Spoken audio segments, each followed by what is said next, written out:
Hello, this is Mike, and welcome to another episode of Urban Legends and Mythology. On this episode, we are discussing parallel universes, infinite universes, the multiverse theory, all that really cool quantum reality stuff that has become the new horizon or new frontier in the whole realm of physics. Now, to be honest, I'm not a quantum physicist, I'm not a theoretical physicist, I'm not even an astronomer, even though I would have loved to have been an astronomer in another life. I mean, to this day, I still say that if I would have been better at math, I would have gone into astronomy. That would have been my career choice. But unfortunately, for yours truly, I am terrible at math, therefore I work in the finance industry. And that's not even really a joke. I am actually a customer advocate for a financial institution. You would actually be surprised how little math is actually used in that world. But that kind of does bring us to our topic at hand, the fact that there is this infinite amount of universes and timelines and realities where not only anything you can dream of has happened, but will happen, and is happening all simultaneously at once. So there is a universe where I am an astronomer and this show doesn't exist. Maybe I do a podcast about NASA or something like that. There are universes where I stuck with my archaeology career and maybe became a PhD in that field of study. There are also alternate realities where I maybe flunked out of high school and became a homeless heroin junkie. And even possibly a universe where I am a sentient taco and I am sitting here talking about the fact that a quesadilla is just a flat burrito. We all know it's true. And I'm looking at you, Chipotle, charging me $13 for what is literally a flat burrito. I mean, come on. And you put it in that little tray with the beans and the tomatillo sauce and the rice, and I have to basically construct it all myself. Yeah, I think that's a conspiracy I should get into. But I digress. So for those uninitiated in parallel universe theory, or the many worlds theory, or any of the science and physics which leads to that, let's start where we always do, right at the beginning. So the many worlds theory or parallel universe theory or now the interacting many worlds theory, they all kind of grew out of quantum physics. And it's only really within the last 10 or 15 years when they've really become mainstream and accepted. And to understand why that is, we really have to look at the world of quantum physics. Now, like I said, I'm not a quantum physicist, but I do have a very basic knowledge of the realm. And for the sake of, I don't know, not overwhelming you with too much information, all you have to really know about quantum physics is it is weird as fuck. For one, quantum physics does not play by the rules of Newtonian physics at all. In fact, it is at this realm where Newtonian physics completely breaks down and does not apply. And even some of the greatest minds who study this field, they will tell you that if you can make sense of it, then you don't understand it, because it is insane.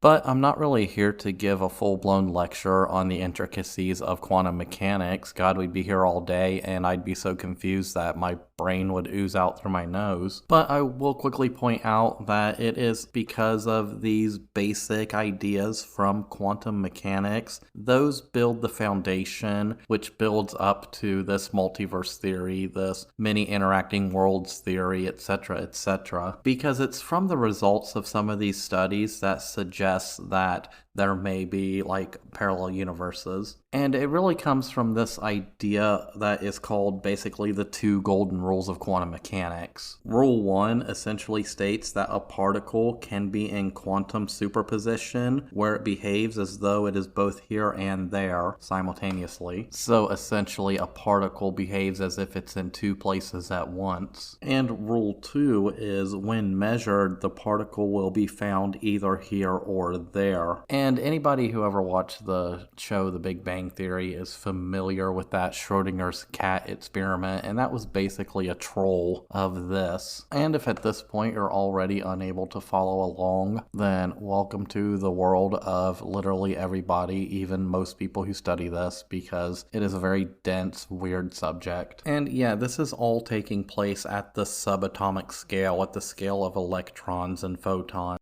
And it is essentially believed by most people, I would assume, that if you scaled this up, you could scale it up to the scale of our own universe. Think of our own universe like one of these mini particles. And to be honest, the idea of multiple universes, that is not outside of the realm of possibility. I mean, it's been a science fiction trope for 50 plus years now, maybe even more. And a lot of people generally believe that our universe is just one of an infinite number of various universes that were either created out of the Big Bang or in this kind of ether where there's all these universes and they're all kind of a bubble. And some people believe that in order to get to these other universes, you would have to travel to the far edge of our universe and then pass through into the other one, which would take like 100 billion years traveling at light speed. So it's impossible. However, there are other ideas out there. Some ideas believe that when these two universes kind of like touch each other or bounce off each other like bubbles in this kind of cosmic ether, that they can interact and it creates kind of soft spots, and we can sometimes get little glimpses of those other universes. Some people believe that when those universes collide, it creates more Big Bangs, which creates more universes. Some people take a more philosophical approach. They believe it's timeline based, so every choice you make breaks off another timeline,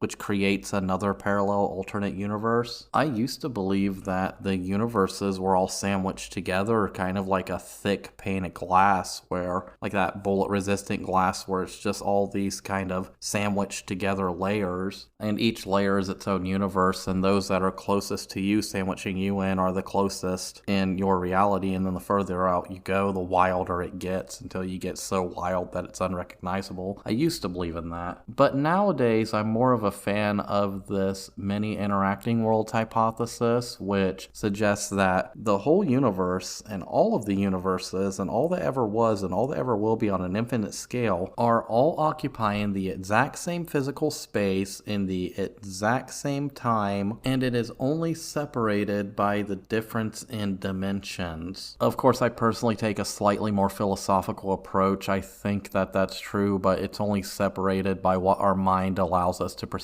or what our consciousness allows us to perceive. So right now I'm existing in this universe. I'm sitting at this desk, I'm talking into this microphone, and I'm drinking this delicious Jackie O's Dark Apparition Imperial Stout from, I believe it's right here in Athens, Ohio. Yeah, Athens. That's cool.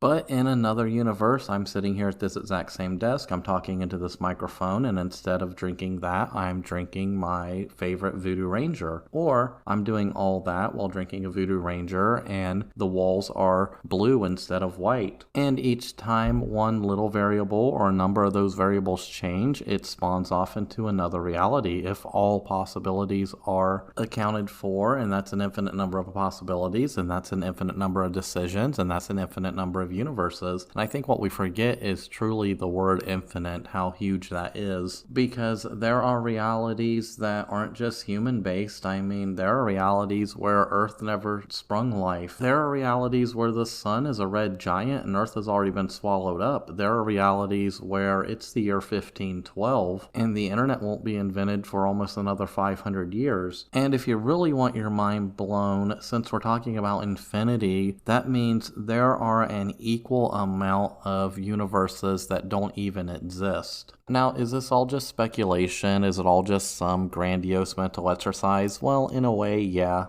There is scientific hypotheses and theories at the quantum level that suggest all this. And I would highly suggest anybody who's interested in that subject matter to go to Google Scholar and read some of that stuff, some of those articles, because yeah, they're a tough read, but what you glean from them can be fascinating sometimes, and sometimes the abstracts will actually dumb it down for like the likes of you and me. It's not all scientific gobbledygook. But aside from that, how do we, the general population, how do we know that alternate realities exist outside of science fiction? Well, for one, we do have accounts, urban legends, but still accounts of people who have either been to this alternate reality or have been to other alternate realities. And it is believed that it is possible for our consciousness to sometimes drift into these alternate realities without us even knowing it. So one case comes from this woman in I think it was the early 2000s. I don't remember her name, but she said she woke up in her apartment one day and things just seemed a little off. She was in her normal apartment, everything seemed fine. However, some of the furniture was out of place, which was weird. Her coffee maker, which she knew for a fact was this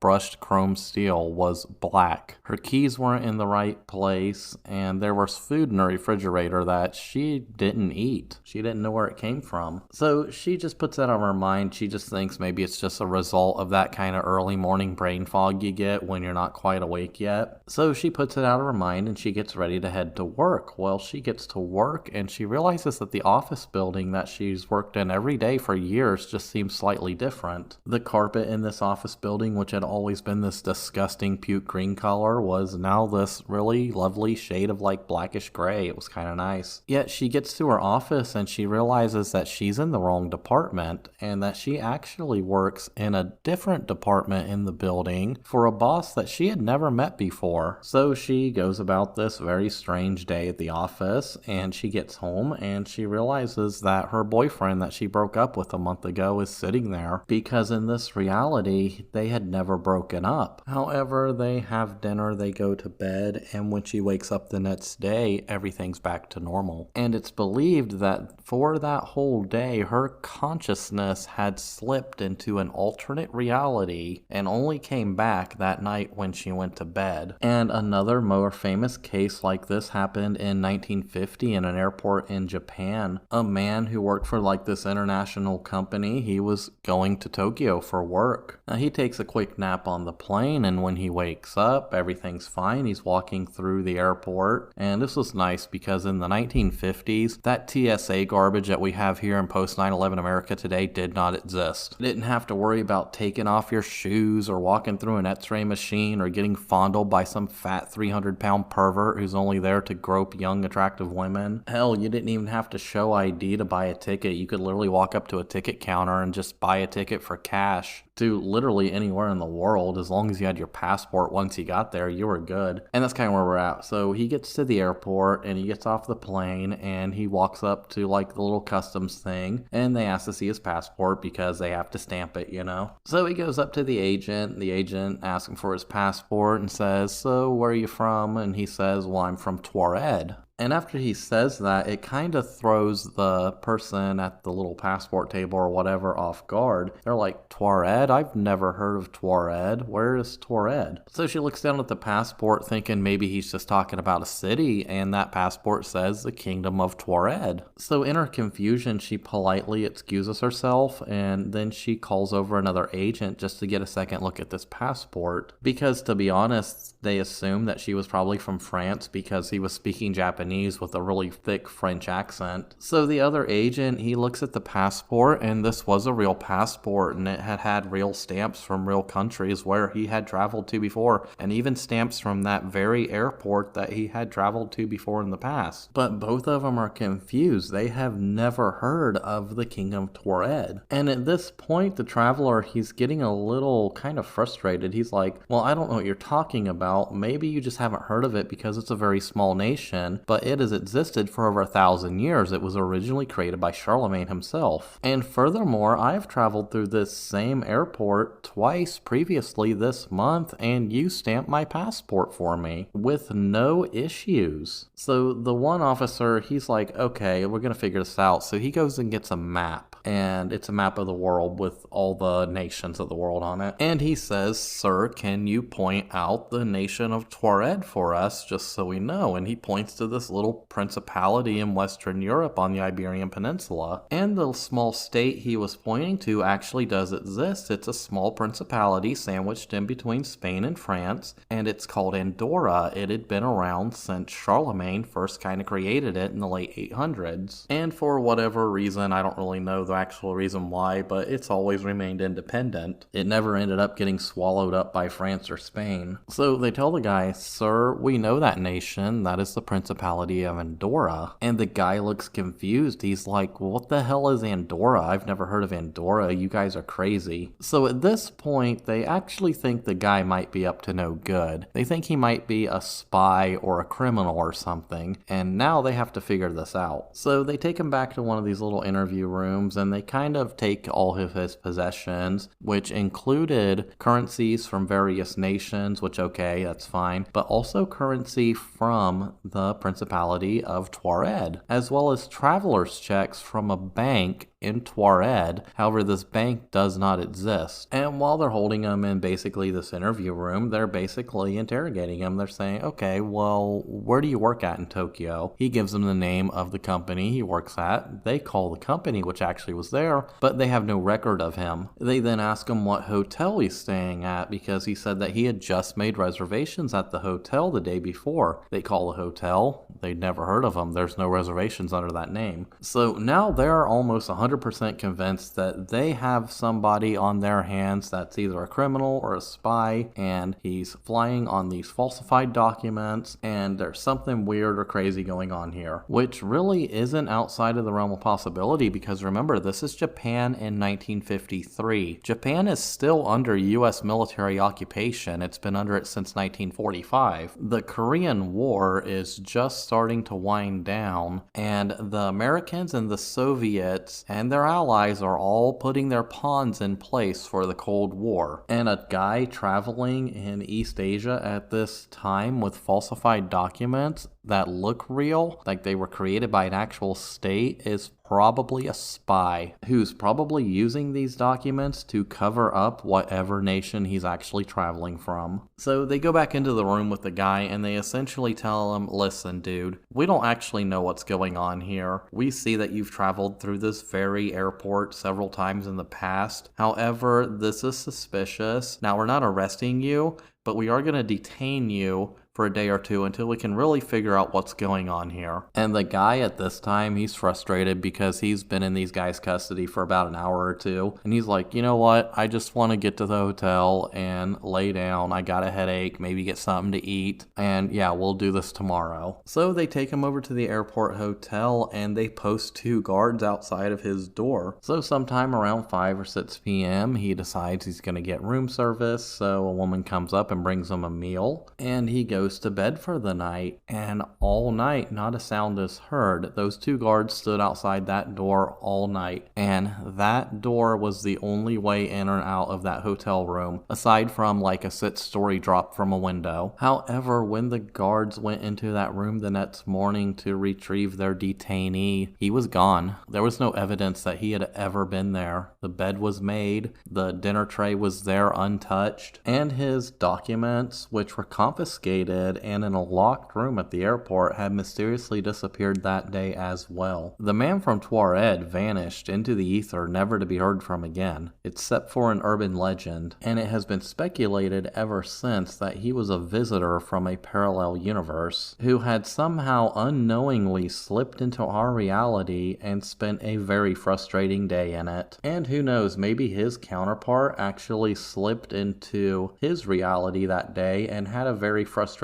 experience at the Tokyo airport with officials who had never heard of the nation of Andorra, because in the multiverse, all things are possible. Now, a lot of people who have studied that particular urban legend has attributed it to this guy who was flying around Asia and the Middle East at the time on these falsified passports and tried to pass fake traveler's checks and stuff in the later 50s and early 60s. But even that idea and that link kind of holds about as much water as the multiverse theory, so take it as you will. Personally, I think people slipping in and out of realities makes more sense. And that's because of one more thing that comes up when a lot of people discuss multiverse theory, but they don't really deep dive into it, and that's the Mandela effect. And a lot of people will dismiss the Mandela effect as simply misremembering things because, to be honest, our brains aren't the best at storing memories.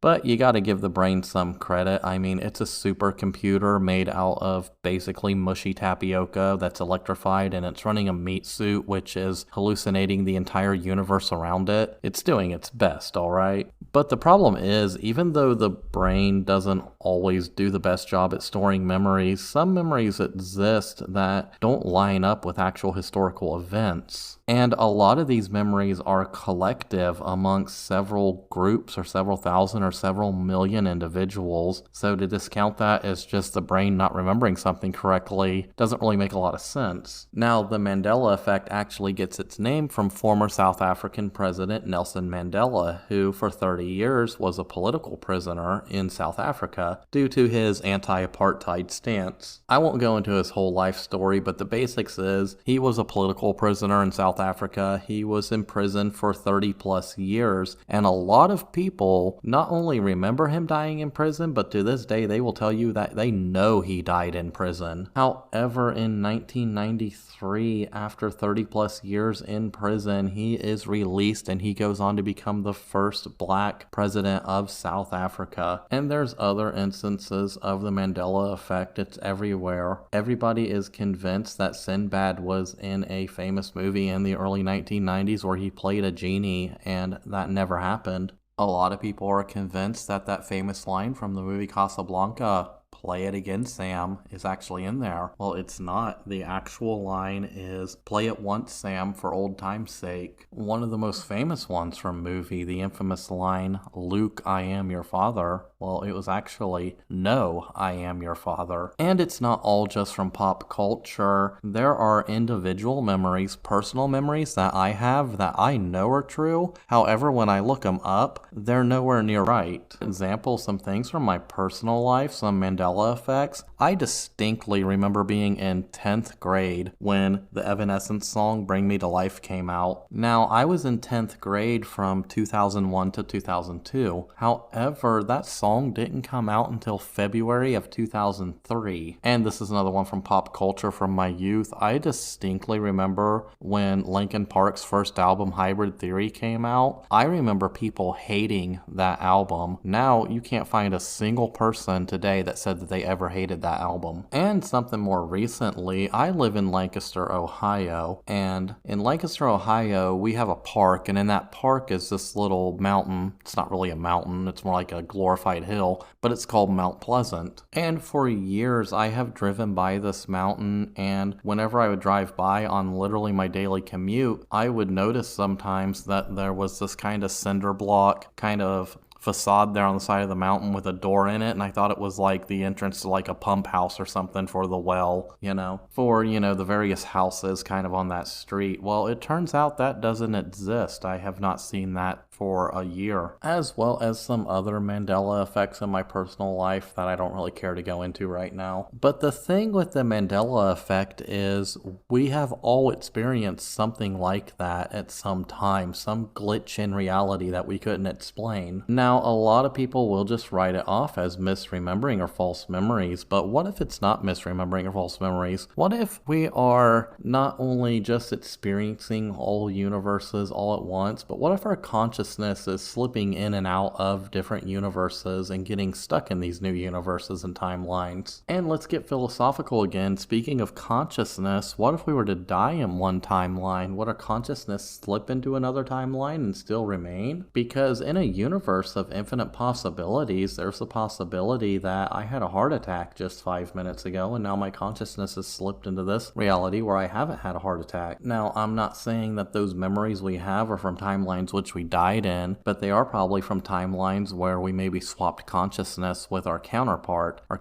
still living in that timeline, believing the opposite of everything I had just mentioned. And I will admit, all this stuff sounds like something out of some kind of sci-fi novel. However, when you do experience the Mandela effect firsthand and you start thinking about parallel universes and the many worlds interacting theories, then it may be closer to reality than we initially thought. Because remember, at a quantum physics level, none of the rules that we're used to apply. Our consciousness possibly interacts on several planes all at once, simultaneously, without us even being aware of it, except for when we are able to tap into that reality where we can tap into that consciousness, and then that becomes our new reality. But at the end of it all, I think that the reason why parallel universes, parallel worlds is so appealing to us is just because it's that human nature of just asking, what if? What if I had made this choice instead of that choice? What if I had asked out that one particular girl? What if I had quit my old job earlier? Or what if I had never chosen my current career path? And then we get into the larger questions outside ourselves. What if Donald Trump never became president? What if the Axis had won World War II? What if Rome had never risen? What if the universe didn't exist? It's a treasure trove for anybody writing science fiction, because you can literally find any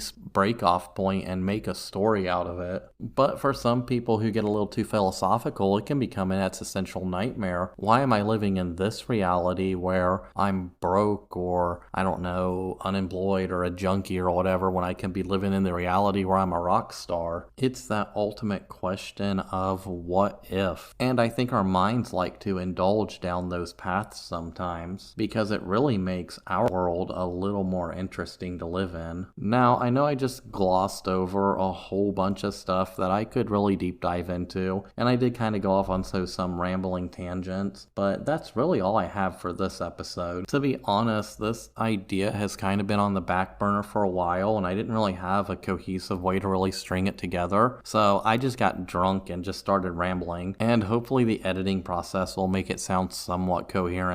However, as always, this is Mike, and if you did enjoy this episode, all I ask is that you maybe tell a friend. Word of mouth is truly the primary way that this little podcast spreads, because to be honest, a niche show like this with this genre doesn't really get pushed up the charts on a lot of the platforms out there. We get buried behind true crime and finance and exercise. However, anything helps. Word of mouth, sharing my links, donating to that Spotify thing. And hell, if you're a content creator as well, if you have a podcast yourself, feel free to shout me out or share my trailer or whatever. I would highly encourage that, and I would do the same in return. But once again, I do thank you all for listening, and I will see you in the next episode.